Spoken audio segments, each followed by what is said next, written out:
జై గురు. గురు బ్రహ్మ గురు విష్ణు గురుదేవో మహేశ్వర గురు సాక్షాత్ పరబ్రహ్మ తస్మై శ్రీ గురవే నమః. ఓం నమో బ్రహ్మాదిభ్యో బ్రహ్మ విద్యా సంప్రదాయ కర్తృభ్యో వంశ ఋషిభ్యో మహద్భ్యో నమో గురుభ్యః. సర్వోపప్లవరహిత ప్రజ్ఞాన ఘన ప్రత్యగర్ధో బ్రహ్మైవాహమస్మి అహం పదార్థరహితః. గురవే సర్వలోకానాం విషజే భవరోగిణాం నిదయే సర్వ విద్యానాం శ్రీ దక్షిణామూర్తయే నమః. బృహద్వాసిష్ట సిద్ధాంతం పూర్ణబోధోపదేశికా వెంకటేశ్వర యోగీంద్రం సద్గురుభ్యో నమో నమః. ఆత్మానాత్మమతీతమనిశం కేవల ఆత్మోపదేశికా వేముల రామయార్య యోగీంద్రం సద్గురుభ్యో నమో నమః. క్షరాక్షరమతీతం చ అచల పూర్ణోపదేశికా శ్రీ పూర్ణానంద పుల్లయ్యార్య సద్గురుభ్యో నమో నమః. ద్వయాత్మరకిత సిద్ధాంతం పరమపురుష ప్రబోధక శ్రీ వివేకానంద సుబ్బయార్య సద్గురుభ్యో నమో నమః.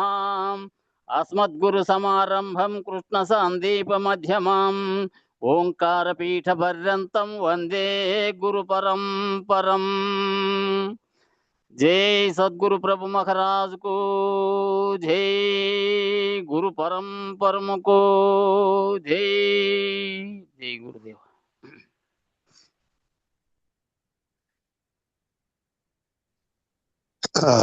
దివాకరణ మేనచ్చినాడు నువ్వు సంజీవపన్నారాయణ అన్న వాటికి గురు పౌర్ణానికి ఇష్టాము రికార్డింగ్ ఆన్ అయిందన్న, మళ్ళా చెబుతారు, మళ్ళా మాట్లాడదాం అయిపోయి నుంచి. శ్రీ ప్రార్థన చెప్తుంటే మధ్యలో చేస్తావు. శ్రీ బృహద్వాసిష్టము వినరయ్య శ్రీధరుల సిద్ధాంతము శ్రీ విష్ణు సూర్య గురుకు చెప్పినది ఇది అచల పరిపూర్ణము.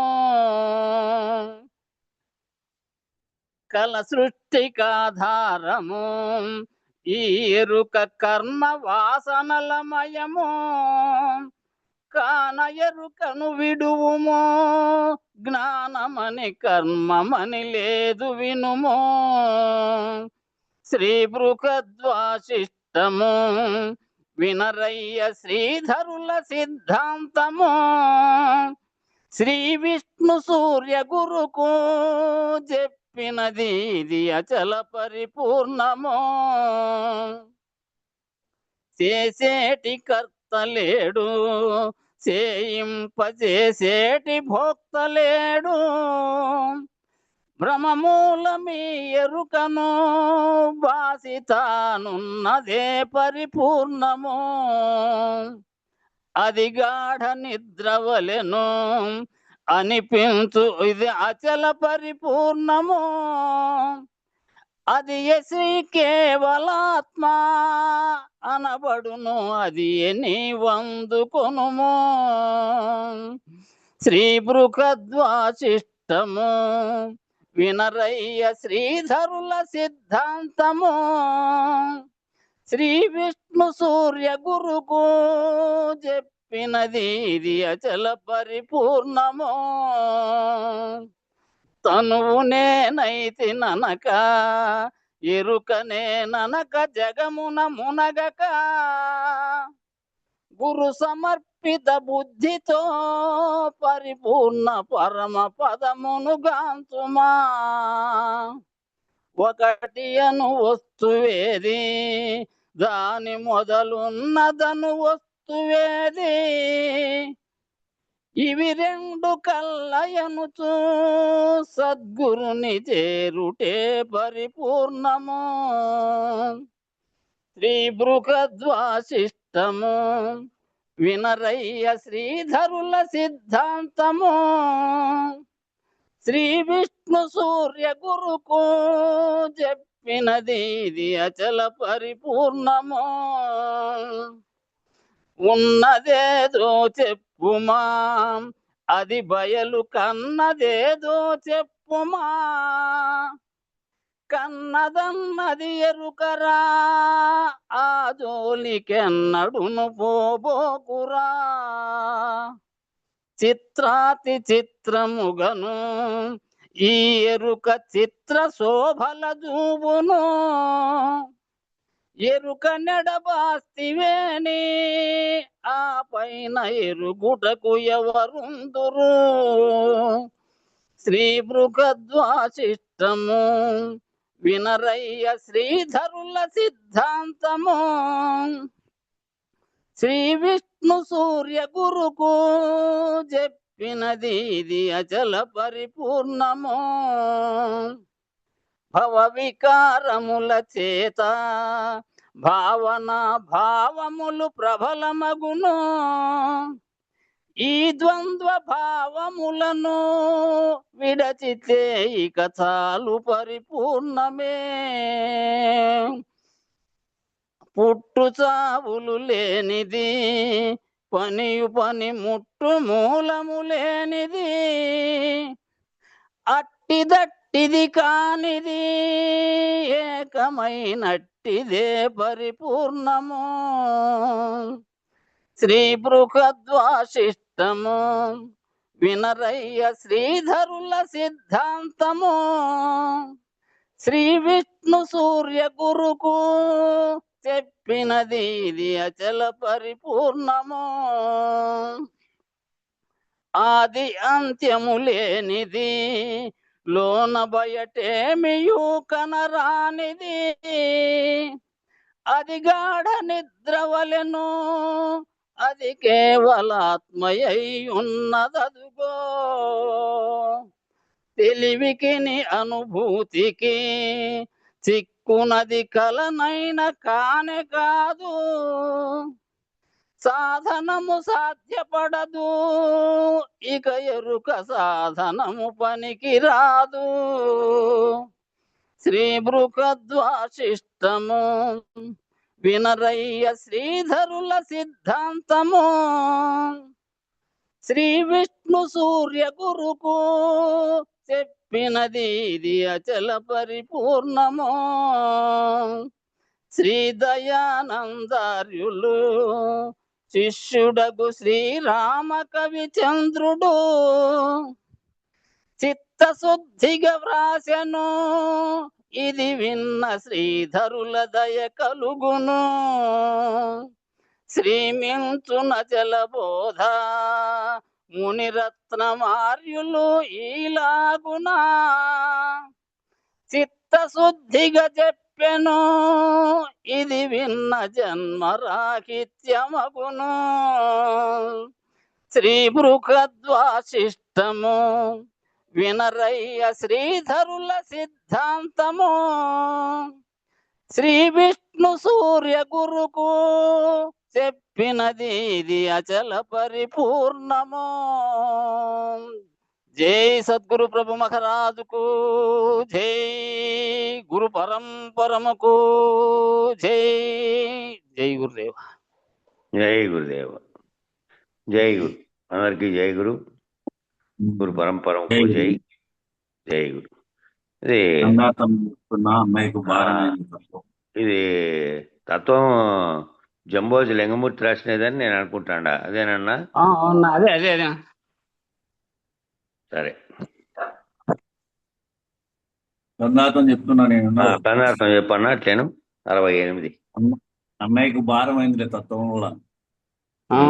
నువ్వు పడతావా? చెప్పు చెప్పు.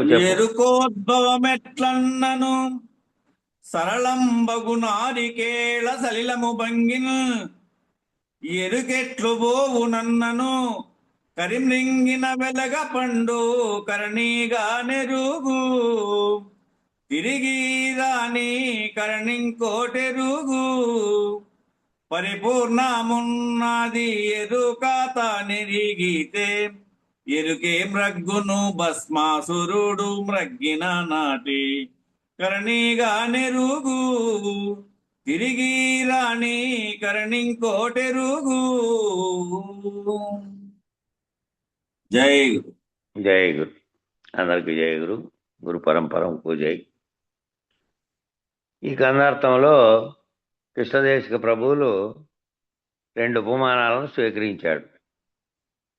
ఒకటేమో మనకు ప్రత్యక్షంగా ప్రమాణంగా కళ్ళ ముందు కనపడేటువంటి భౌతిక జగత్తులో ఉన్నటువంటిది. దీంట్లో రెండోదేమో పురాణాంతర్గతమైనటువంటి భస్మాసుర చరిత్రది. ఈ 2 అంశాలను స్వీకరించి చెబుతున్నారు. ఎలాగా అంటే ఎరుక ఎట్ల పుట్టింది అన్న ప్రశ్నకేమో సమాధానంగా కొబ్బరి చెట్టు ఉంది, దానికి కొబ్బరి చెట్టుకు పువ్వులు వచ్చినాయి, పిందెలు వచ్చినాయి, పిండి క్రమంగా పెరిగి పెద్దదై పరిణామమై కాయ అయిపోయింది. ఆ కాయ మారితే కాయ మొత్తం మళ్ళా కాయ విత్తనమే, మళ్ళా ఆ విత్తనం పెడితే మళ్ళా కాయ వస్తుంది, మళ్ళా చెట్టు వస్తుంది. ఆ దాంట్లో ఉన్నటువంటి కాయలో పైన ఉన్నటువంటి పీచు, పెంకు లోపల ఉన్నటువంటి గుజ్జు, లోపల ఉన్నటువంటి నీళ్లు, ఇంతే కదా, ఇదే కదా అందరికీ తెలిసింది కొబ్బరికాయ. మరి కొబ్బరికాయలోకి నీళ్ళు ఎట్లొచ్చాయి అని అడిగాడు ఆయన. కింద పుట్టేటప్పుడేమో లోపల ఉన్నటువంటి కంటే ఆ మధ్యలో ఏమి అవకాశం లేదు. ఇన్ని రకాలుగా పైన పీచు, లోపల టెంక లోపల కొబ్బరి, దాని లోపల నీళ్ళు, ఇవన్నీ ఏమి లేవు. ఆ పిందినే ఒకవేళ పిండి తీసేసి దాన్ని బాగుకొట్టి చూస్తే ఏమీ లేవు, అవన్నీ ఏమి ఏర్పడలే. కానీ క్రమక్రమంగా ఏర్పడినాయి, అన్నీ వేరువేరుగా దాంట్లో తయారైనాయి. అప్పుడేమో పాల్గొట్టి చూస్తే నీళ్లు లేవు, ఏమి లేవు. పిండి పెరిగే కొద్దీ లోపల ఉన్న ఖాళీ అనేటువంటి అవకాశంలో ఆ అవకాశం అనే విస్తృతి పెరుగుతూ వచ్చింది, పెరుగుతూ వస్తుంది. ఆ అవకాశం అనే విస్తృతి పెరిగే కొద్దీ క్యాపిల్లరీ యాక్షన్ అంటారు అన్నమాట దీన్ని. అంటే లోపల ఒక వ్యాక్యూమ్ లాంటి ఒక బిందువు ఉంటుంది, ఆ బిందువులో ఓ వలయం ఉంటుంది, ఆ వలయంలో గాలి లాంటిది ఉండి వ్యాక్యూమ్ లాంటిది అన్నాడు. వ్యాక్యూమ్ అంటే ఆ గాలి బిందువు అయినటువంటి ఒక బిందువు ఉంటుంది. ఆ బిందువులో మొత్తం ఆ బిందువు విస్తృతి చెందుకుంటా పోయి లావ్ అయ్యే కొద్దీ వ్యాక్యూమ్ అంటే ఖాళీ ప్రదేశం ఏర్పడి, ఆ ఖాళీ ప్రదేశంలో ట్యాంక్, దాంట్లో నీళ్లు. ఆ ట్యాంక్ అలాగే ఆ చుట్టూ ఉన్న పీచుకి ఏదైతే నీళ్లు అందించబడుతుంటాయో ఆ నీళ్లు క్రమేపీ కాయ పెంకు మధ్యలో ఉన్నటువంటి ఖాళీ స్థలంలోకి లాగబడుతున్నాయి, గుంజబడుతున్నాయి. అలా భూమిలో ఉన్నటువంటి నీళ్లు వేళ్ల ద్వారా తీసుకోబడి కొబ్బరి చెట్టు ద్వారా వెళ్ళి కిరణజన్య సంయోగ క్రియలో పాలు పంచుకొని రకరకాలైనటువంటి లవణాలు, విటమిన్లు, ఖనిజాలు ఇవన్నీ అందులోకి చేరినప్పటికీ అటువంటి సారవంతమైనటువంటి అమృత జలం పోతోంది. నువ్వు మురికి నీళ్లు పెట్టిండే, కాలం కాడ పెట్టిండే కొబ్బరి చెట్టు అయినా సరే, లేదంటే ఉప్పు నీళ్లు, ఊర్లలో ఉప్పు నీళ్లు పోతాండాయన్నీ, ఆడైనా సరే సముద్రం తీరంలో పడిన చోట అన్నీ ఉప్పు నీళ్ళే. మరి అన్నీ కొబ్బరి చెట్లే ఆడ చూసిన సముద్ర తీరాల్లో. అవంతగా పడినాయి కేరళ నిండా అవే, మన కోస్తా జిల్లాల దగ్గరలో కూడా అవే, కోనసీమ అవన్నీ. మరి ఇవన్నీ అన్ని నీళ్లు వెళ్ళి దాంట్లో పాలు పంచుకొని లవణాలు, విటమిన్లు, ఖనిజాలు అన్నీ కలిపి చేరినప్పటికీ అందులో ఉండేదంతా నశించి నారికేల మధ్యలోకి స్వచ్ఛమైన అమృత జలం చేరుతుంది. ఇలా కొద్ది కాలం ఉండగా ఉండగా నీళ్లు గట్టిపడిపోయినాయి, మళ్ళీ గట్టిపడి కొబ్బరిగా మారిపోయింది. కొంతకాలానికి ఏమైందప్ప అంటే కొబ్బరిగా మారిపోయింది. ఎంత కొబ్బరిగా మారిపోతుందయ్యా అంటే నీళ్లు శాంతం ఎగిరిపోతుంది, నీళ్లు కూడా దాంట్లోకి ఎగిరిపోతాయి కాలం గడిచే కొద్దీ. ఎగిరిపోయి మొత్తంగా ఎండిపోతే నీళ్లు కూడా కొబ్బరిలోకి పీల్చుకుంటాయి. లేదు ఇంకా పూర్తి ఎండకనే పడితే అప్పుడు నీళ్లు, పచ్చి కొబ్బరి దాంట్లో ఉంటుంది. నీళ్ళు అట్లాగే మనం టెంకాయ కొట్టినప్పుడు తీర్థంగా తీసుకుంటున్నాం. ఆ కొబ్బరి డిప్ప శాంతం లోపలే విడిపోతుంది పూర్తి ఎండిపోతే. పైన కాయగానే ఉంటుంది, పెంకుగానే ఉంటుంది, అన్ని దానిలాగే ఉంటాయి.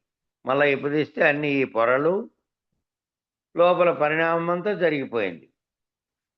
కొబ్బరి డిప్ప విడిపోయింది. నారికేలంలో ఉన్నటువంటి రహస్యం చూడండి, విడిపోయింది. మళ్ళీ దీనంతటికీ ఒకదాంట్లో ఒకటి అతుక్కొని వచ్చినటువంటివి ఓ దాంట్లో ఒకటి అతుక్కొని వచ్చాయి కదా. ఆ మధ్యలో ఉన్నటువంటి బిందువు అంతా ఖాళీ ప్రదేశంలోకి పెద్ద అయ్యకుండా వచ్చే కొద్దీ ఇంత విస్తరించింది, ఇవన్నీ ఏర్పడినాయి. మళ్ళా ఇవన్నీ ఎట్లా నుండి అది మాత్రం మధ్యలో ఇడిపోయింది. ఆ టెంక కరుచుకోకుండా ఊడిపోయి అందులో ఉండే నీళ్లతో సహా ఆ కొబ్బరిలోకి విరిపోయినాయి ఎండిపోయిన తర్వాత. అదే విత్తనంగా కూడా పనిచేస్తూ ఉంది. మన కళ్ళ ముందు కనపడుతున్న ప్రత్యక్ష ప్రమాణం. సరేనండి, మరి ఈ నారికేలం లోపల, కొబ్బరికాయ లోపల నీళ్లు తనకు తానే వచ్చినాయా? ఎవరైనా పోశారా అన్నాం. ప్రకృతి ధర్మంగా తనకు తానే వచ్చింది. దానికి కర్త ఎవరండి అన్నాం. ఎవరున్నారు దానికి కర్త? ఎవరు లేరండి. సుబ్బారావా, అప్పారావా, వెంకట్రావు ఎవరు లేరు. ఏయప్ప లేడు. అంతకదే దానికి నీళ్లు మిగతా చెట్లకు పెట్టినట్లే దానికి కూడా పెట్టారు రైతు, అంతే. ప్రత్యేకంగా దాంట్లోకి నీళ్లు చేరాలని కాదు. టెంకాయ ఏర్పడాక అదొక రకమైన చెట్టు, మిగతా చెట్లకు పోయే దారిలోనే ఇది నీళ్లు పీల్చుకుంది, అంతే. ప్రత్యేకంగా కాయలేక పోసిన వాళ్ళు లేరు ఎవరు కర్తలు. రైతుని వెళ్ళి ఎవరయ్యా ఈ కొబ్బరికాయలు నీళ్లు నువ్వు పోసావా అని అడిగితే కొబ్బరి తోట యజమాని కానీ, పెంచిన రైతు కానీ, పనిచేసేటువంటి తోటమాలి కానీ, తోటమాలి అంటే అదే జీతగాడలాగా మన వైపు, ఎవరిని అడిగితే కూడా నేనేం పోయలేదండి, చెట్టు మొదట్లో మామూలుగా అన్నిటికీ నీళ్లు పెట్టేట్లే పెట్టాను, వర్షం నీళ్ళు పడినాయి, భూమి మీద మొలిచిందని చెప్తారు తప్ప నేనే దానికి కర్తనని నేను నీళ్లు పెట్టింటి, ఆ ఒక్కరు పెట్టిన నీళ్ళు ఏం దాంట్లో కాదు కదా. అనేక వర్షంలో వచ్చిన నీళ్ళు అన్నీ పోయినాయి దాంట్లో, ఒకటి కాదు. భూమిలో ఉన్న నీళ్లు సంగ్రహించింది, నువ్వు పైకి పోయినా సంగ్రహిస్తుంది అది. పోయకుండా ఉన్నప్పటికీ మరీ ఎండాకాలం అయ్యేది ఎండిపోయే స్థితి వస్తే తప్ప నీళ్లు పోయకపోయినా భూమిలో ఉండే తేమను సంగ్రహించైనా ఆ చెట్లకు చేరుస్తుంది. కాబట్టి సంగ్రహించింది తప్ప నేనేమి ప్రత్యక్షంగా కాయలో నీళ్లు వేయలేదు అన్నాడు. మరి ఈ నారికేలం వెష్టిపిండానికి గుర్తు. ఆ వెష్టిపిండం అనేది ఏర్పడుతోంది. ఓ బిందువు పోయి ఆ బిందువులో దానికి సంయోగం జరిగి అవతల బిందువు యువతల బిందువే శుక్ల శోణితాలు అనే బిందువులు కలిసి అక్కడ వెష్టిపిండము అభివృద్ధి అయింది. మొదటగా చూసినప్పుడు ఏముంది? ఏమీ లేదు. ఇవన్నీ ఒకదానికోటి ఏర్పడినాయి. ఏర్పడి ఆ మధ్యలో ఏర్పడిండేది విడిపోయింది. ఆ టెంక కదా విడిపోయి, టెంక నుంచి లోపల ఉండేటువంటి ఆ కురిడి కొబ్బరికాయ అంటారే లోపల విడిపోయిండేది. ఆ విడిపోయినట్టు విడిపోయి మళ్ళీ బయటకు వచ్చింది. ఇదేమో తల్లి గర్భంలోంచి వచ్చింది, అదేమో మనం బాలగొట్టి చూస్తే విడిపోయి ఆల్రెడీ విడిపోయి ఉంటుంది. ఇది వెష్టిపిండానికి గుర్తు. ఇది సంజ్ఞారూపకమైనటువంటి బోధ.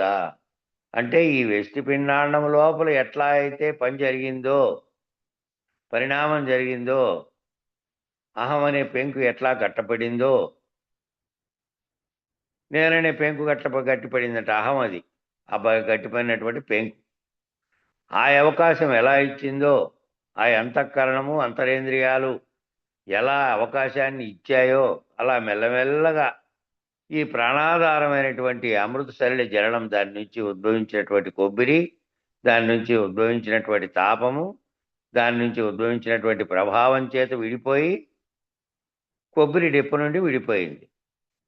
డిప్ప అంటే అదే సిప్ప, వాళ్ళు డిప్ప అంటారు. అందువల్ల ఈ రాసింది ఆయన మనకు ఉత్తరాంధ్ర కాబట్టి ఆ పదం వచ్చింది. ఆ కొబ్బరి విశేషమైనటువంటి బలవత్తరమైనటువంటి ప్రోటీన్ ఫ్యాట్ కలిగినటువంటి విశేషం. అది బలీయమైనటువంటి ఫ్యాట్ ఉంటుంది, కంటెంట్ దాంట్లో ఆ కొబ్బరిలోనూ ఉంటుందన్నమాట. రోగనిరోధక శక్తి అత్యధికంగా కలిగిండేది అది. అందువల్ల కొబ్బరి పదార్థం అధికంగా తింటున్న వాళ్ళకి రోగనిరోధక శక్తి ఎక్కువ ఉంటుంది.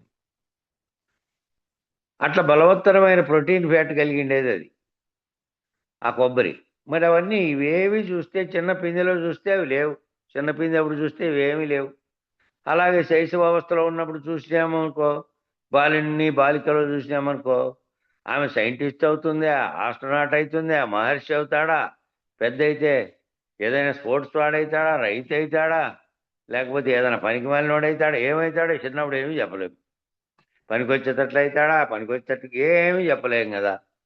చిన్నప్పుడు ఏమీ లేవు, ఇంకా మొదలవుతుంది. దాంట్లో అవన్నీ ఏర్పడి అహం టెంక బలపడినట్టుగా ఈ దీంట్లో నేననే అహంకారం దీంట్లో కూడా పెరుగుతోంది. పెరిగిన తర్వాత తాను ఏమవుతాడో దాన్ని బట్టి ఆ రకరకాల పరిణామాలు జరిగి వేరువేరుగా తయారవుతూ ఉంది. మరి ఏం అద్భుతాలు సాధిస్తాడో, ఏమవుతాడో ఇప్పుడు పిందిగా ఉన్నవాడ స్థితిలో ఏమో ఏమీ తెలియదు.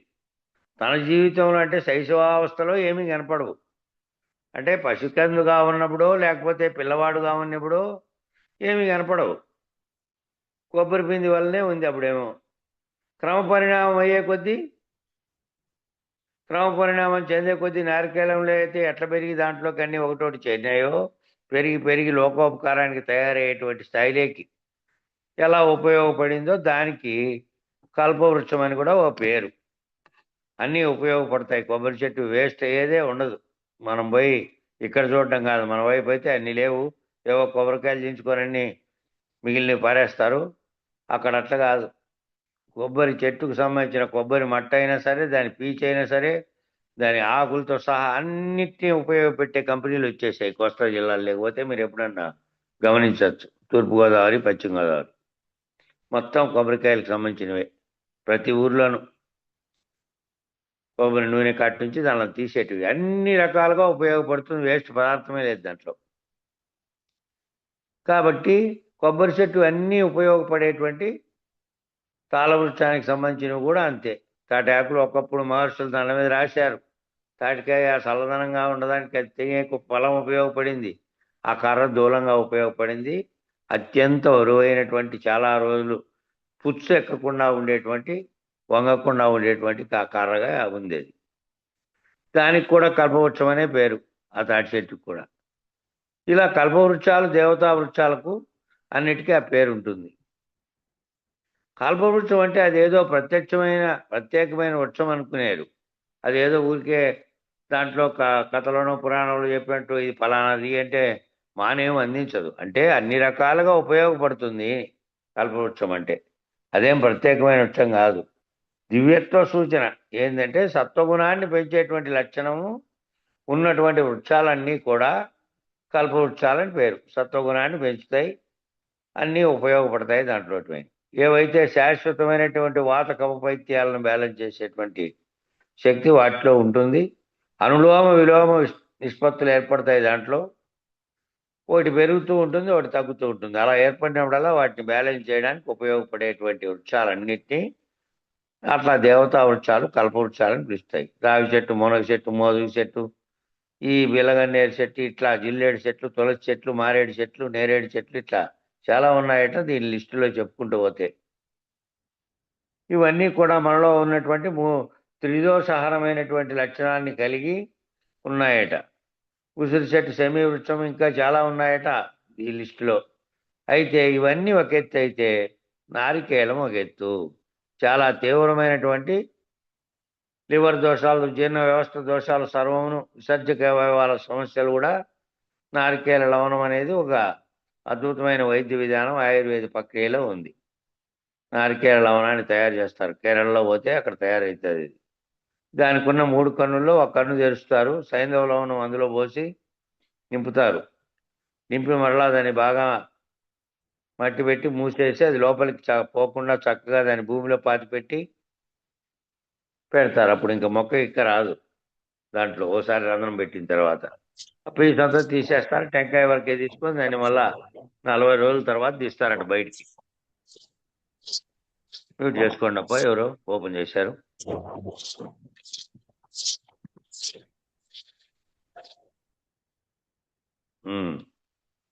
కాబట్టి ఇదంతా 40 రోజుల తర్వాత తీసి ఔషధ గుణాలన్నీ పక్కి పెరిగిన తర్వాత దాని నారికేళ ఔషధంగా ఇస్తారట.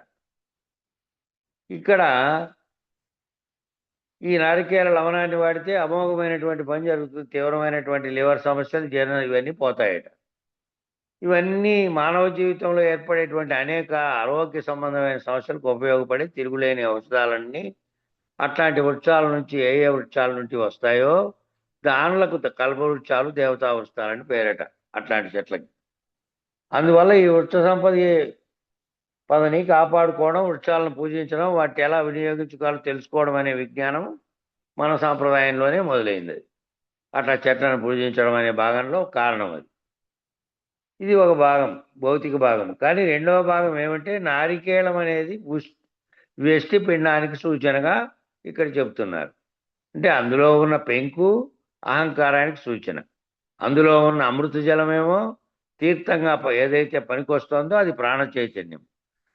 ఆ యొక్క మనస్సు సూక్ష్మ శరీరానికి తీర్థం అని పేరు. దివ్యత్వంతో కనుక నింపినట్టయితే, వినియోగించినట్లయితే సూక్ష్మ శరీరాన్ని విషయాత్మకంగా కాకుండా, ఏ సూక్ష్మ శరీరం ఉందో అదే విషయాలన్నిటినీ సంకల్పిస్తోంది. దాంట్లోకి ఈ విషయాత్మకంగా కాకుండా ఉంటే, దివ్యత్వానికి కనుక వినియోగించినట్టయితే సూక్ష్మ శరీరంగా ఉన్నటువంటి మనసు, నీలో నేను చైతన్యం, నేను ఆత్మస్వరూపుణ్ణి అని గనక, నేను సాక్షిని అనేటువంటి మేలుకొలుపు కనుక వస్తే, ఆ నేను అనే దాంట్లో మేలుకొలుపు రావాలి. ఆ దివ్యంగా ఉన్న దాంట్లో అప్పుడు ప్రసాదం, అప్పుడు కొబ్బరి, ఆ తీర్థంలోంచి ఏర్పడినటువంటి జలంలోంచి ఏర్పడినటువంటి సారభూతమైనటువంటి కొబ్బరి ప్రసాదం అవుతుంది అది. అలా జాగ్రత్తగా మనం జీవితాన్ని ఎట్లా వినియోగించుకోవాలి, మన అంతఃకరణాన్ని ఎట్లా వినియోగించుకోవాలనే పిండాండంలో ఉన్నటువంటి 25 లక్షణాలని ఎట్లా వినియోగించుకోవాలని చెప్పడానికి సవిరూపకమైనటువంటి బోధంట నారికేలం. సరే, ఇప్పుడు స్వీకరించినటువంటి ఈ ఉపమానం ఏంటంటే, నారికేల సలిలము తనకు తానే ఎలా వచ్చిందో అనంత విశ్వం కూడా అలాగే వచ్చింది. ఈ బ్రహ్మాండ ఎరుక అనేది, ఆ పద్యం ఏంది, కన్నార్థం ఎరుకోత్పత్తి సంబంధించేది. ఎట్లొచ్చింది అంటే, బ్రహ్మాండం అంతా ఓ బిందువులో అనంత విశ్వం అంతా ఏర్పడింది. ఇక్కడ కూడా ఓ బిందువు లాంటి పదార్థంలో ఇన్ని రకాలైనటువంటి కార్యాలు జరిగినాయి. ఈ అనంత విశ్వం ఆ రావడానికి కారణం ఎక్కడుంది, దాంట్లోకి నీళ్ళు ఎట్లొచ్చా, ఇక్కడెక్కడో చెట్టు కాడ ఏరుకు పోసావు, దాంట్లోకి డైరెక్ట్గా ఏం పోయలే, పరిణామం జరిగింది, అనేక పరిణామాలు జరిగినాయి. మరి ఈ పరిణామాల వల్ల ఇవన్నీ వచ్చినాయి. కార్యము కారణము, కరణము కారణము కర్త అనేవి లేవు, ఎక్కడా బయలులో లేవు. ఆ బయలులో ఉన్నటువంటి దాంట్లో బయలుకు లక్షణాలే లేవు కాబట్టి కార్యరూపం ధరించినది లేదు. కర్త, కారణము, కరణము, కార్యం అనేది కూడా ఏమీ లేదు. మూలం లేకుండానే ఎక్కడి నుంచినో కేవలం ఖాళీగా ఉన్న మొత్తం బట్టబయలుగా ఉన్న దాంట్లో మూలం లేని బ్రహ్మాండం అంతా అవ్యక్త స్థితిలో నుంచి వ్యక్తమైంది.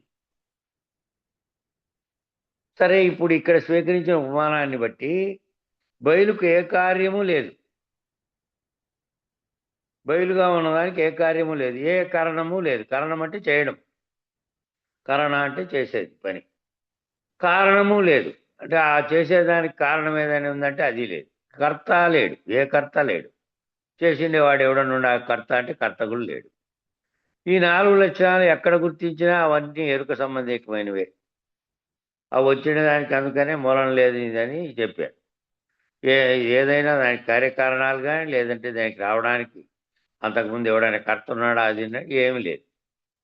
కార్యకారణం, కార్యకరణం, కారణం, కర్త, ఈ 4 కూడా ఎరుకకు సంబంధించినవి. అవి బ్రహ్మాండంగా అవతరించడానికి, ఒక్కొక్కటిగా ఏర్పడడానికి కారణమైనవన్నీ తనకు తానే మూలం లేకుండా సంకల్పించుకొని వచ్చినటువంటిది. బయలుగా ఉన్న దాంట్లో ఏ కార్యము లేదు, బయలుకు కార్యము లేదు, కర్త లేడు, కరణము లేదు.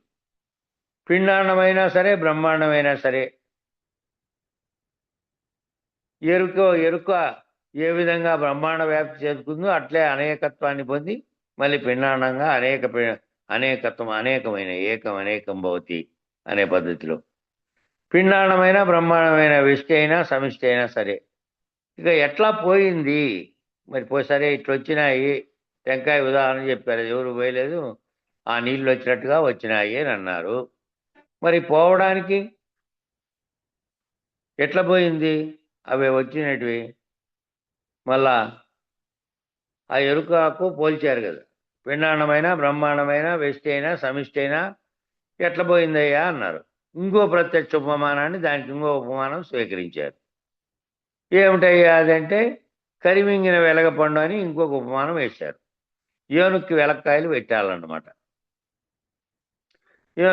ఏనుక్కి వెలక్కాయలు తింటే ఆ వెలక్కాయల్లోంచి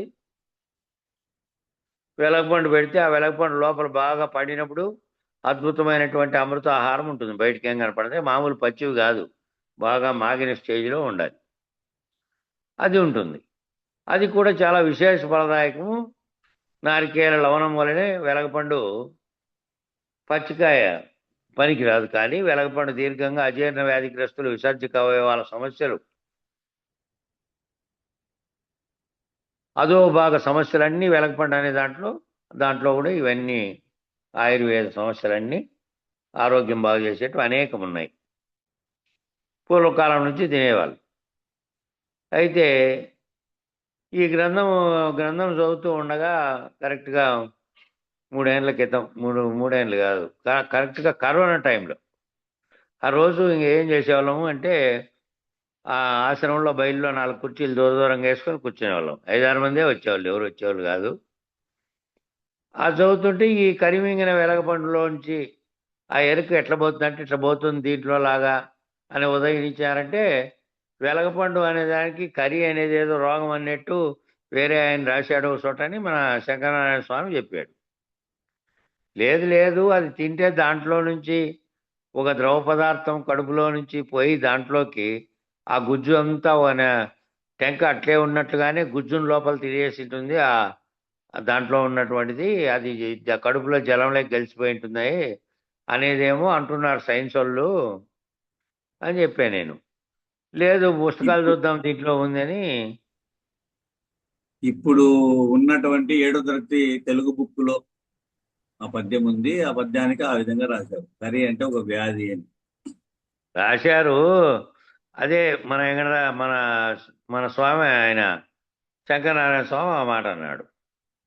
ఆ మాట అంటే అక్కడే ఆశ్రమంలో కూర్చొని చదువుతున్నాము. ఎవరిది? మన బృహద్వాసిష్టం కాదు, ఇదే దీన్నే చదివి ఎవరిది మన నెల్లూరు ఆయన రాసిండేది దువ్వూరు రమణయ్య స్వామిది. అది దాని తాత్పర్యం చదువుతూ ఉండగా ఈ సమస్య వచ్చింది. ఇదేమో సైన్స్లో ఈ విధంగా చెప్పారు, సరే చూద్దాం మనల్ని ఇంకా ఎవరైనా ఏమి రాశారు అని మన ఆశ్రమంలో 4 రకాలు ఉన్నాయి, 4 కందార్థ బుక్లు ఉన్నాయి. నేమాని వెంకటరత్నం గారిది, అది పొన్నాల రాజయ్య గారిది ఉంది. సరే పొన్నాల రాజయ్య ఆయన ఎంఏ ఎల్ఎల్బి వకీలు కదా, ఆయన బాగా రాసినట్టు తీసుకురాపో అన్నాడు ఈయన మన శంకరనారాయణ స్వామి. సరేలేని అక్కడికక్కడే కదా బిరువాలో ఉండే పుస్తకం తీసుకుని వచ్చి కూర్చుంటే ఆయన ఏం రాశాడంటే, మామూలుగానే మన చర్మరంధ్రాలు ఉన్నట్టుగానే వెలక్కాయకి సూక్ష్మ రంధ్రాలు ఉంటాయి కాయ మొత్తం పైన, ఆ పైన ఉండేటువంటి బొప్పికి. ఆ సూక్ష్మ రంధ్రాల్లోకి ఏదైతే ఆహారాన్ని దహించి వేయగలిగినటువంటి కరగబెట్టగలిగినటువంటి రసాయనము ఉంటుంది, జఠరసము, అది కరిగించే రసాన్ని అంటారు దాన్ని. ఆ కడుపులో ఉత్పత్తి అయ్యి ఏనుగు దాంట్లోకి వెళ్ళి మొత్తం అంతటినీ కరగదీసి మళ్ళీ ఆ సూక్ష్మరంధ్రాలలో అంతా అయిపోయి ఉంటుంది. అందువల్ల అది ఎప్పుడో 4-5 నాళ్ళు అట్టే ఉంటుంది లోపలే, మళ్ళా బయటికి మామూలుగా బయటకు వచ్చేస్తుంది. అట్లా పోయి ఉంటుంది అని రాశాడు ఆయన. ఆ పొన్నాల రాజయ్య గారిది కూడా దాదాపు 60-70 ఏళ్ళు పైన అయింది కాబట్టి అది రాసి, అప్పటికే సైన్స్ అంతా డెవలప్ అయి ఉంది. ఆయన ఆ పద్ధతిలో రాశాడు. ఇక్కడ ఏం రాశాడో చూద్దాం. ఈ వెలగపండు పూర్వకాలం నుంచి తినేవారు ఆ వెలగపండు ఎవరైతే తింటున్నారో వాళ్ళ సమస్యను దూరం చేసుకుంటూ ఉంటారు. అది కూడా దేవతా వృక్షమేనట. ఏనుకి వెలగపండు చాలా ఇష్టం. ఏమిటయ్యా అంటే అది బాగా భారీకాయం కదా, భారీగా తినేస్తుంది. ఆ భారీగా తిన్నటువంటి వాటి యొక్క సమస్యలను పోగొట్టుకోవడానికి ఈ వెలగపండు దానికి ఔషధంగా పనిచేస్తుందంట, అధికంగా తింటుంది కాబట్టి. మ్యూట్ చేసుకోండి అమ్మా శకుంతలమ్మ, మ్యూట్ చేసుకో.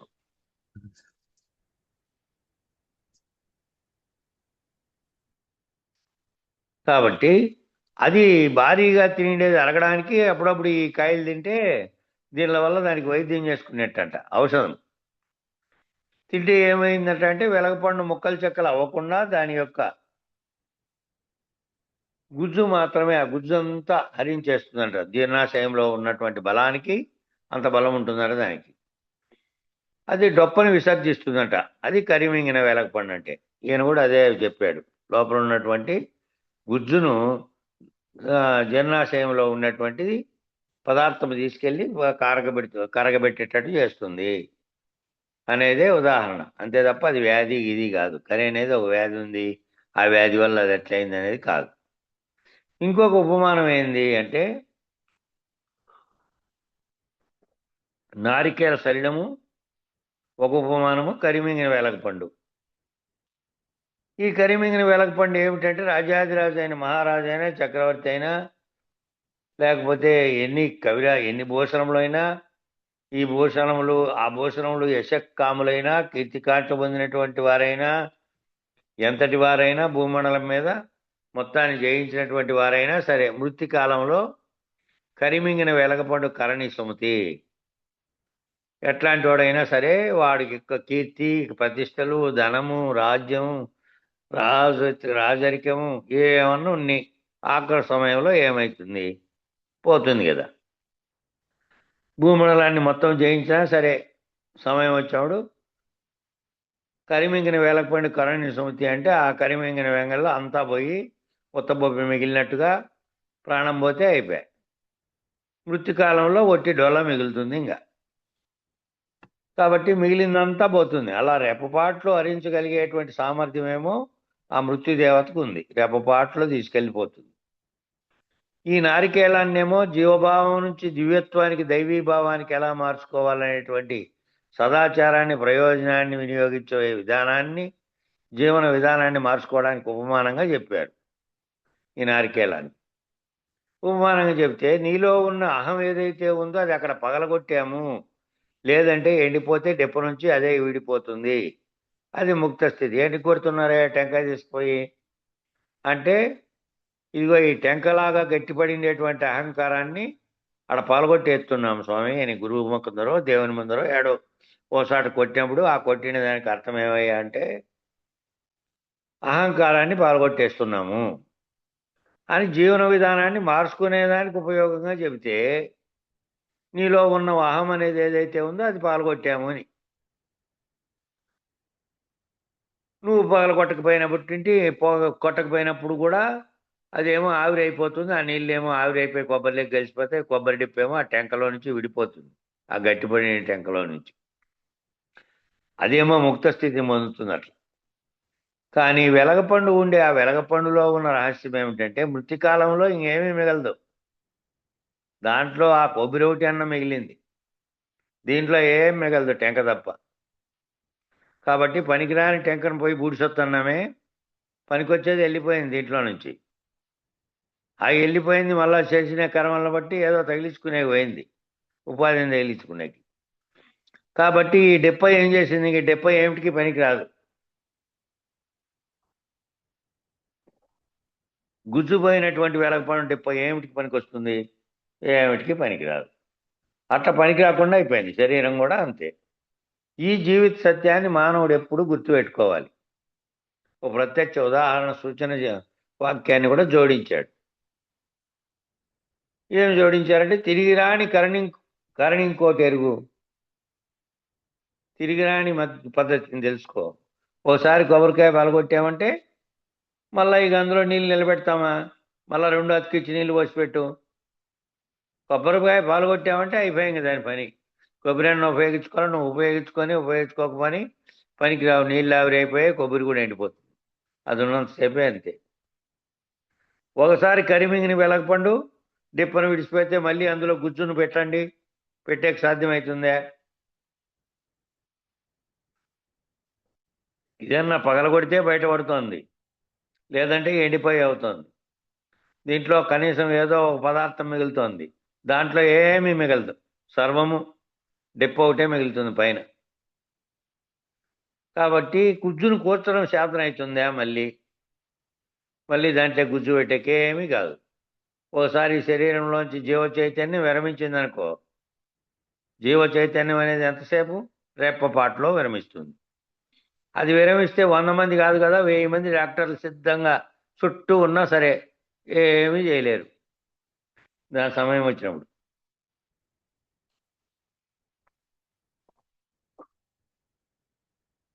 కాబట్టి ఇప్పుడులాగా డాక్టర్లు ఊరికే ఇంకా చేస్తానమని యాక్షన్ చేసేది ఏమీ ఉండదు. అది ఎప్పుడు బాల్లో పోయి ఉంటుంది, అది అంతే. కాబట్టి ఎవరు ఈ డాక్టర్లతో ఏం సిద్ధులా? వాళ్ళు ఏమైనా సిద్ధులు కాదు కదా. ఎవరి పక్కన నిలబడ్డా దీంట్లోకి చైతన్యాన్ని పూరింపడం వీలు కాదు. ఎంతమంది చుట్టూ ఉన్నా వీలు కాదు. ఇది వెలగపండు డిప్ప, ఆ కొబ్బరి టెంకలాగా, అది పలగొట్టి ఎట్లా పోయిందో అట్లా. అలాంటిది దేహం కాబట్టి ఎలా లేదో తెలుసుకో. శరీరంలో ఉండి శరీరము శరీరి రెండు ఎరుకే. కాబట్టి ఎలా ఉంది ఎలా లేదు ఈ ఉదాహరణ దీన్ని బట్టి తెలుసుకో. దేహం అటువంటిది కాబట్టి దేహంలో ఎలా లేదో తెలుసుకో. శరీరంలో ఉంది శరీరము శరీరి అని రెండు ఉన్నాయి. ఒకటి శరీరంగా ఉండేటువంటి భౌతిక రూపంలో ఉన్నటువంటి వస్తువు, పనిముట్టులాగా ఉన్నటువంటి అవయవాలన్నీ 24 కలిగినటువంటి శరీరం. ఇంకోటి శరీరి అంటే ఈ శరీరాన్ని ధరించింది. ఆ ధరించినదేమో కంటికి కనపడేది కాదు.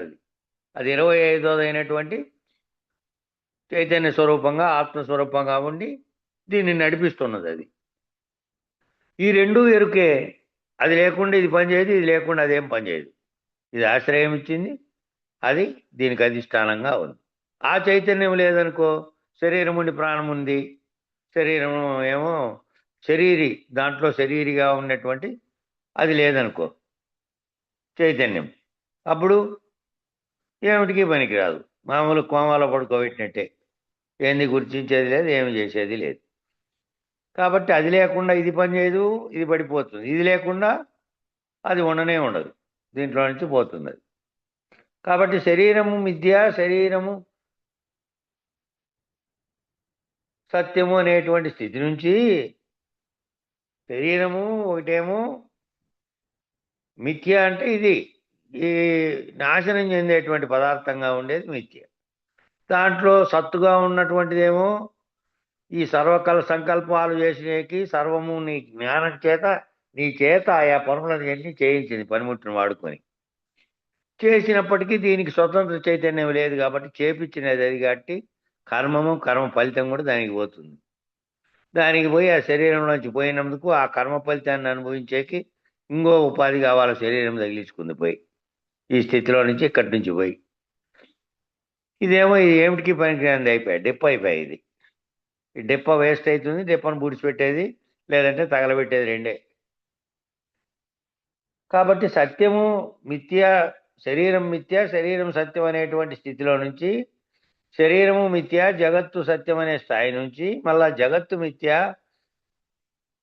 శరీరం సత్యం, శరీరం నుంచి శరీరి, జగత్ అనే దాంట్లో నుంచి జగత్తు అనే పంచభూతాత్మమైన దాన్ని నడిపిస్తున్నటువంటి చైతన్యం అనే అఖండ ఎరుక. ఆ రెండు అక్కడ కలిసి ఉన్నాయి, ఈ రెండు ఇక్కడ కలిసి ఉంటేనే అవి రెండు పనిచేస్తూ ఉన్నాయి. ఈ శరీరేమో అనంత విశ్వంలో అశరీరి, అనంత విశ్వంలో కలిసిపోయాడు అనుకో, బయలుగానున్న దాన్ని గుర్తెరిగిన స్థితి దాకా ఈ శరీరం ధరించినటువంటి శరీరం ఉన్నాడే, శరీరంతో నిమిత్తంలే. శరీరం ఎవరైతే ఉన్నారో ఆ శరీరిగా ఉన్నటువంటి చైతన్యం గుర్తెరిగింది అనుకో, ఎరుక స్థితి బయలుస్థితి అనంత విశ్వంగా ఉన్నటువంటి స్థితిలోకి పోయిందనుకో, అక్కడ ఇంక ఈ శరీరం లేదు, అశరీరి. మామూలు భౌతిక శరీరం వేడే ఉంది, దాంట్లో గుర్తెరిగే చైతన్యంగా అధిష్టానంగా ఉన్న ఎరుక అనే చైతన్యం గుర్తెరగల తన స్థితి బయలుస్థితి గురుమూర్తి కరుణ చేత ఎరిగితే అనంత విశ్వంగా తోస్తున్న దాంట్లో లేదు. ఇంకా అక్కడి వరకే చెప్పారు. ఇక్కడ ఒకటేమో కార్యము, ఒకటి కార్యరూపం ధరించిన భౌతికంగా కనపడుతోంది, బ్రహ్మాండం అంతా భౌతికంగా కనపడుతోంది.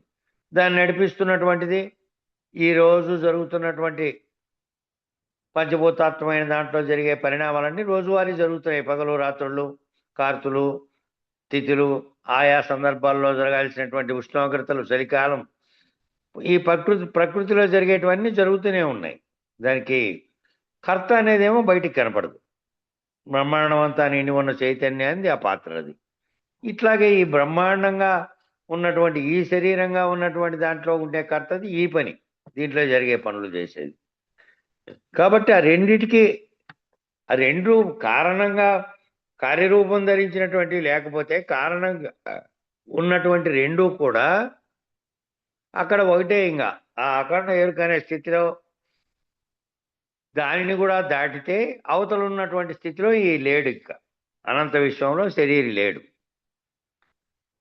శరీరము లేదు.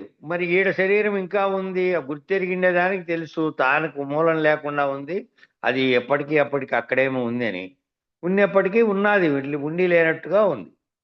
ఈ అశరీరి బయలులో లేదు. ఈ శరీరే కాదు, అశరీరి లేదు.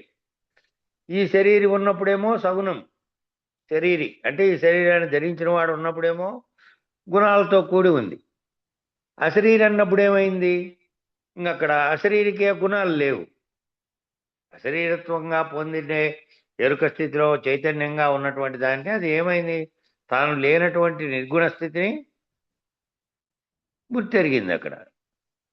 ఇక సగుణము నిర్గుణము రెండూ లేవు. రెండూ కూడా కింది స్థాయిలో ఈ రెండు కలిసి పనిచేసినప్పుడే ఈ రెండు ఉన్నాయి. ఈ రెండిట్లో నుండి ఏది చైతన్యం అనబడుతోందో, ఏది ఎరుక అనబడుతోందో, ఏది గుర్తు అనబడుతోందో, ఏది సర్వమును సంకల్పిస్తుందో అది నిర్గుణంగా మారితే ఈ మిగిలినవి లేవు. ఇంకా సగుణము నిర్గుణము లేవు, నిర్గుణం కూడా లేదు. గుణరహితమైనటువంటి స్థితిలోకి పోవాలి. ఆ బ్రహ్మాండ స్థితిలో నుంచి మళ్ళీ బ్రహ్మాండ ఎరుకైన అఖండ ఎరుక స్థితిలో నుంచి ఎరుక రహిత స్థితికి పోయినప్పుడు రెండూ లేవు. సగుణ నిర్గుణములు రెండూ లేకుండా నిర్గుణం అనే పదం కూడా, నిర్గుణము అంటే బ్రహ్మాండంగా కర్తగా ఉన్నట్టే అవుతుంది. బ్రహ్మాండ సాక్షిగా ఉన్నాడు అనుకో,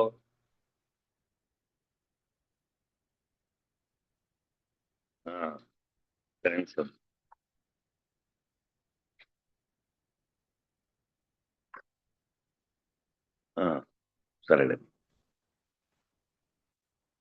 ఈ బ్రహ్మాండ సాక్షిగా ఉన్నప్పుడేమో ఆ ఉన్నాడు ఎవరున్నారంటే ఆ ఎరుకగా ఉన్నటువంటి సంకల్పించేది ఉంది. అది కూడా రహితమైనటువంటి స్థితిలో ఈ గుణాలు అని ఆపాదించేది, దాన్ని గుర్తెరిగేది కానీ ఏది లేదు, గుర్తే లేదు. అశరీరి బయలులో లేడు. ఈ అశరీరే కాదు, ఆ అశరీరి కూడా లేడు. అంటే ఈ పిండంగా పిండాండ శరీరము లేదు, బ్రహ్మాండ శరీరము లేదు. దానికి ఏదైతే వస్తుందో వస్తువు కారణంగా అది కూడా లేదు. ఈ శరీరం అన్నప్పుడేమో సగుణము, అశరీరి అన్నప్పుడేమో నిర్గుణం. ఈ అశరీరిగా మారినప్పుడు ఏమైందంటే నిర్గుణమైనాడు. ఉన్నాడు శరీరము. గురువు అశరీర గురుమూర్తి అంటున్నాం. ఆ గురుమూర్తే ఆశ్రయించుంటే ఇవన్నీ చెప్తున్నాడు.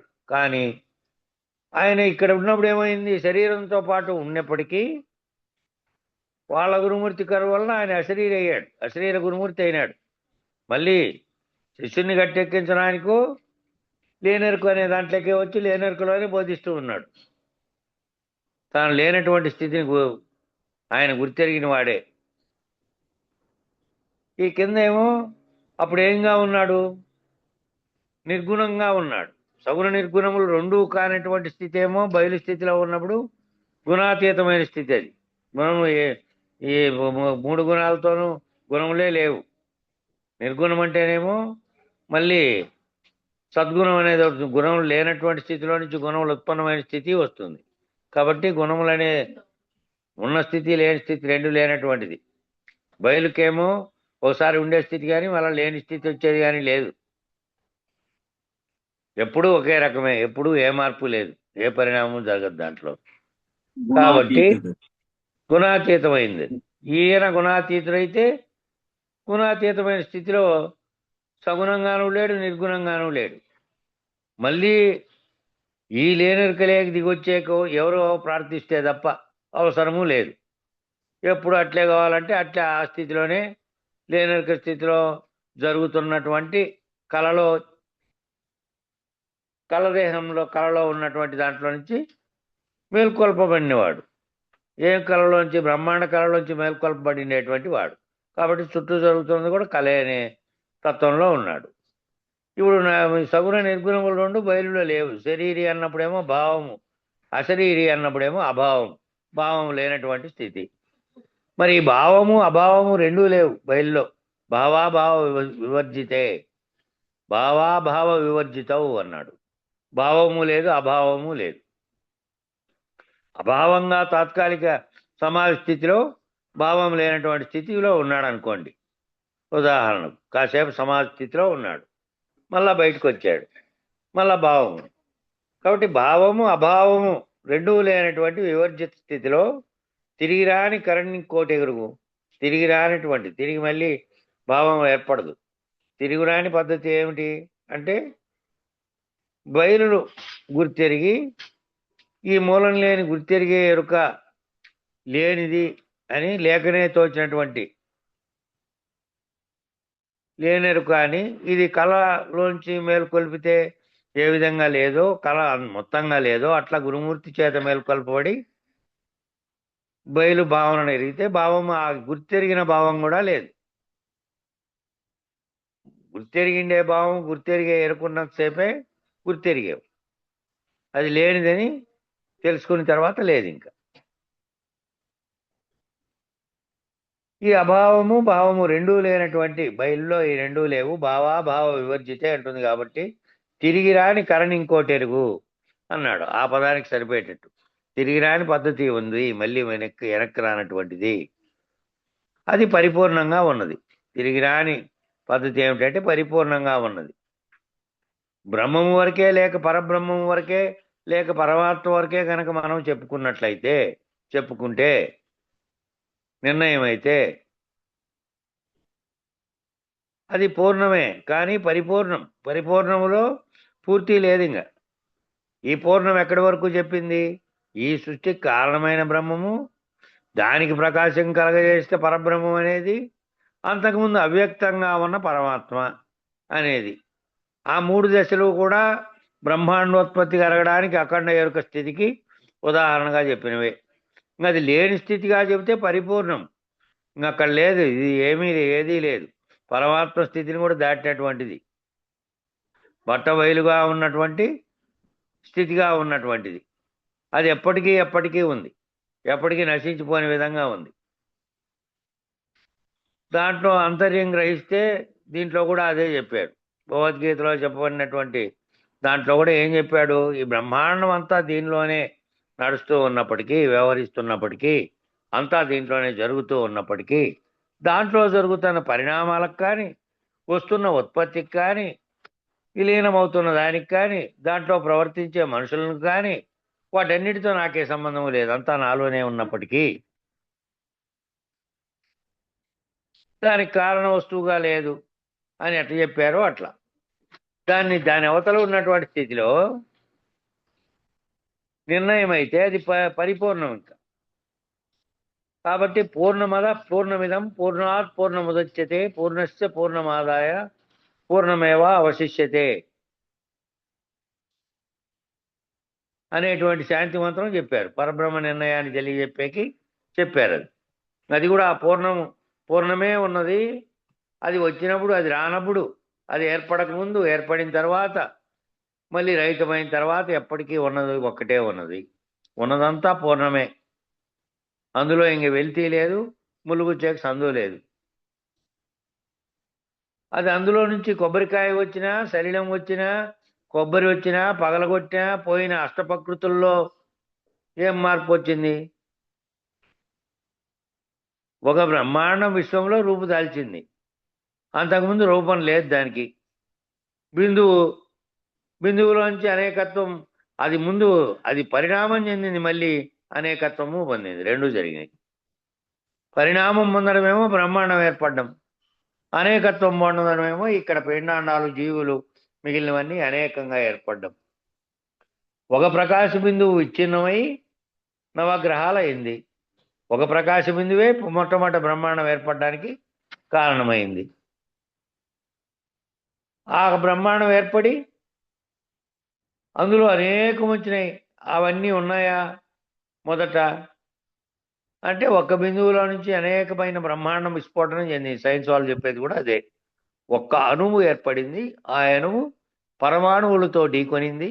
ఆ ఢీకొన్న విస్ఫోటనంలో బ్రహ్మాండ జగత్తుకు కారణమైనటువంటివి ఒక్కటొక్కటిగా ఒక దాంట్లో ఒకటి చేరి, ఆ చేరిన ఫలితంగా ఏర్పడినటువంటి పంచభూతాలు, ఆ పంచభూతాల్లో సూర్యచంద్రాదులు, అనేక గ్రహాలు, నక్షత్రాదులు, ఇవన్నీ పరిణామం చెందినాయి అని సైన్స్ చెబుతోంది. ఇదేం చెప్తోంది? మన సాంఖ్య సూత్రాలు. బిందువు ఏర్పడింది, ఆ బిందువులో జరిగినటువంటి కలయికల వల్ల ఏర్పడినటువంటి దాంట్లో ఒక బ్రహ్మాండమైనటువంటి దానికి ఏర్పడింది. ఆ ప్రకాశ బిందువుతో విచ్ఛిన్నమై మళ్ళా నవగ్రహాలుగా అనేక గ్రహాలు, ఆ పైన సూర్యచంద్రాదులు, ఆ వాటికి అవతల అంతరిక్షం, అక్కడ అనేక నక్షత్రాలు, ఓ బ్రహ్మాండం అంతా ఏర్పడింది. దాంట్లో నుంచి కొంతకాలం ఉంది, మళ్ళా బ్రహ్మ నిర్వాణం చెందాడు. ఎవరు సంకల్పించి బ్రహ్మాండానికి కారణకర్త అయినాడో నిర్యాణం చెందాడు. బ్రహ్మాండం అంతా వెనక్కి తీసుకోబడింది, లయమైపోయింది. ఎక్కడి నుంచి వచ్చిందో మళ్ళీ అక్కడే లయమైపోయింది. అట్లా సూర్యుడు రెడ్ స్టార్గా, వైట్ స్టార్గా, రెడ్ జైంట్గా, వైట్ జైంట్గా, బ్లాక్ హోల్గా కృష్ణబిలంలో కలిసిపోయాడు. కృష్ణబిలం అంటేనేమో ఇవన్నీ ఇంగ్లీష్ పదాలు వాడారు. నిజానికి ఇవన్నీ ఏంటివి అంటే ఈ రంగులుగా ఏర్పడినటువంటి సూర్యునిలో ఉన్నటువంటి వెలుగులో ఉన్నటువంటి వేరు దశల్లో ఉన్నప్పటికీ బ్లాక్ హోల్ అనేదేమో కృష్ణబిలం. ఆ కృష్ణబిలం అనేదేమో అంతరిక్షానికి అవతల ఉన్నటువంటి కృష్ణ పదార్థంగా ఉన్నది. అది శూన్యంగా ఉన్నది. ఆ శూన్యం లేక మొత్తం అంతా సర్వము లీనమైపోయింది. అక్కడి నుంచినే వచ్చి ఉత్పత్తి అయింది, మళ్ళీ అక్కడ పోయి లీనమైపోయింది. సృష్టి లయమైపోయినప్పుడు ఆ సమిష్టి అనేటువంటి బ్రహ్మాండం అంతా ఉన్నప్పుడేమో సర్వము బయటకు వచ్చింది. అదంతా లయమైపోయినప్పుడేమో సర్వము వెనక్కి తీసుకోబడింది. ప్రళయకాలంలో ఆ శూన్యమైపోయింది. ఈ సర్వమైన ఆ శూన్యమైన అనంత విశ్వంలో లవలేశం ఏమి ఉన్నదని చెప్పడానికి లేదు. ఈ సర్వము శూన్యం అన్నీ లేకుండా అయినాయి. అనంత విశ్వంలో ఉన్నటువంటి ఆ బ్లాక్ హోల్ అనేటువంటి కృష్ణ పదార్థంలో లేకుండా అయిపోయినాయి. ఓ ఆవగింజంతా అనంత విశ్వంలో అన్నీ ఇవన్నీ కౌంట్లెస్ అంటే గుణింపడానికి, లెక్కించడానికి వీలు కానటువంటివి ఆ స్థితికి పోయినాయి. అనేక కోటి బ్రహ్మాండ జనని అని ఉద్భవిస్తూ ఉంటాయి, పోతుంటాయి. మూలా ప్రకృతిలో అఖండ ఎరుకలో ఉన్న అక్కడంతా ఏమైంది? ఆవగింజలన్నీ అఖండంగా, ఇవన్నీ ఆవగింజలుగా, అనేకమైన ఆవగింజలుగా వచ్చినాయి. ఆ బ్రహ్మాండంగా ఏర్పడినప్పుడు, అనేకత్వాన్ని పొందినప్పుడు అఖండమై అనంతంగా ఉన్నటువంటి ములుగుచ్చు సంధి లేకున్నటువంటి బయలులో అనంత విశ్వంగా ఉన్న దాంట్లో తోస్తున్నటువంటిదంతా మరలా ఆవగింజ అక్కట అయిపోయింది. బ్రహ్మాండం ఒక ఆవగింజ, ఆ ఆవగింజలో ఏర్పడినటువంటి బ్రహ్మాండంలో ఈ అనేకత్వం పొందినటువంటి సర్వము, సర్వ ప్రపంచము, జగత్తు, అందులో ఉన్న జీవులు అన్నీ మొత్తం మళ్ళా విలీనమైతేనే ఒక ఆవగింజ ఆ విశ్వంలో. ఆ ఆవగింజను గుర్తించేంత కూడా లేదు, ఎక్కడ పోయినది దాంట్లో లీనమైపోయినప్పుడు. దానికి ఉదాహరణగా చెప్పారు. ఏమున్నది అని చెప్పడానికంటే దానికి ఉనికి లేదు. ఉనికి అంటే ఏదైనా చూపించాలి కదా. ఆకారం ఉంటే ఉనికి, ఆకారం లేకపోతే ఉనికి లేదు. బయలు నుంచి ఇది ఏర్పడింది అనడానికి చెప్పడానికి బయలుకున్న లక్షణాలు దీనికి లేవు, బయలుకున్నటువంటి విధానము దీనికి లేదు. దీనికి ఏర్పడిన దానికి అన్నిటికీ లక్షణాలు వచ్చినాయి. ఒక బిందువు దగ్గర ఆవగింజంత ఏర్పడిండేది బద్దలై బ్రహ్మాండంగా తయారైంది.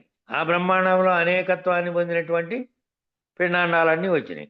మళ్ళీ ఏమైనప్పుడు అంతా పోయి అంతా ఆవగింజ ఒకటైనాయి అని లేకుండా అయిపోయింది. కానీ ఈ శూన్యము సర్వంగా ఏర్పడినటువంటి లక్షణాలు ఏవి బయలుగా ఉన్నటువంటి దానికి లేవు. దానికి ఉనికి లేదు, కదలిక లేదు, అందులోంచి ఉత్పత్తి అయ్యేది లేదు, లేదా దాంట్లోకి లీనమయ్యేది లేదు. ఇదంతా కూడా బ్రహ్మాండం అనేటువంటి ఈ మొత్తం ఈ దీంట్లో జరిగింది. ఈ కృష్ణబిలం కాటు నుంచి ఏవైతే అనంత విశ్వం రావడానికి ఏ శూన్యం సహకరించిందో, ఆకాశం అనేది ఏర్పడి అందులో అవకాశం ఇవ్వబడినట్టు బ్రహ్మాండం అంతా ఆ దాంట్లో నుంచి ఏర్పడింది, మళ్ళా కృష్ణబిలంలోకే పోయింది. ఈ రెండు వచ్చినది కానీ పోయినది కానీ ఎప్పుడు ఆ బయలేమి ఎరగలే. దానికి సంబంధమే లేదు. వచ్చినది లేదు, పోయినది లేదు, వచ్చిందని గుర్తించేది లేదు, ఏమీ లేదు. కాబట్టి ఇది దాంట్లో నుంచి పుట్టిందని చెప్పడానికి కానీ, ఇది బయలులో ఉన్నటువంటి బయలులోనే ఇది ఏర్పడినప్పటికీ అది కారణం కాదు, కర్త కాదు, కరణము కాదు, కార్యరూపము ధరించలేదు. అది ఏమి ఈ 4 చర్యలు జరిగినదంతా ఈ బ్రహ్మాండంగా ఉన్న దాంట్లోనే కానీ దానికి ఏ సంబంధము లేదు.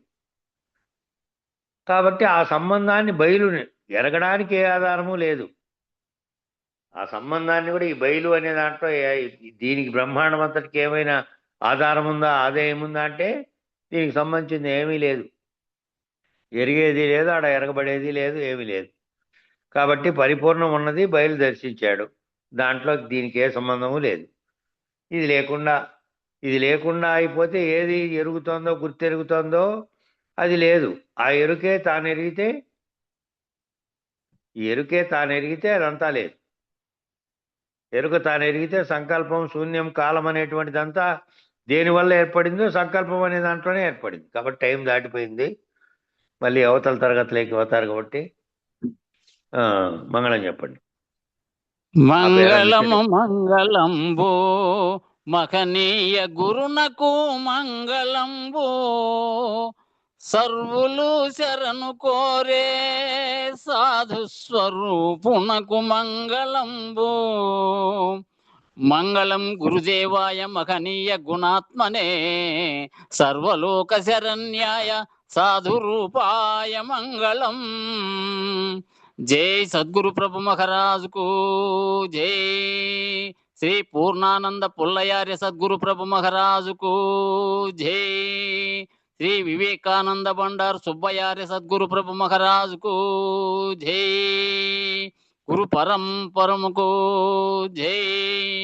గురు భక్త మండలికి జై. జై గురుదేవ.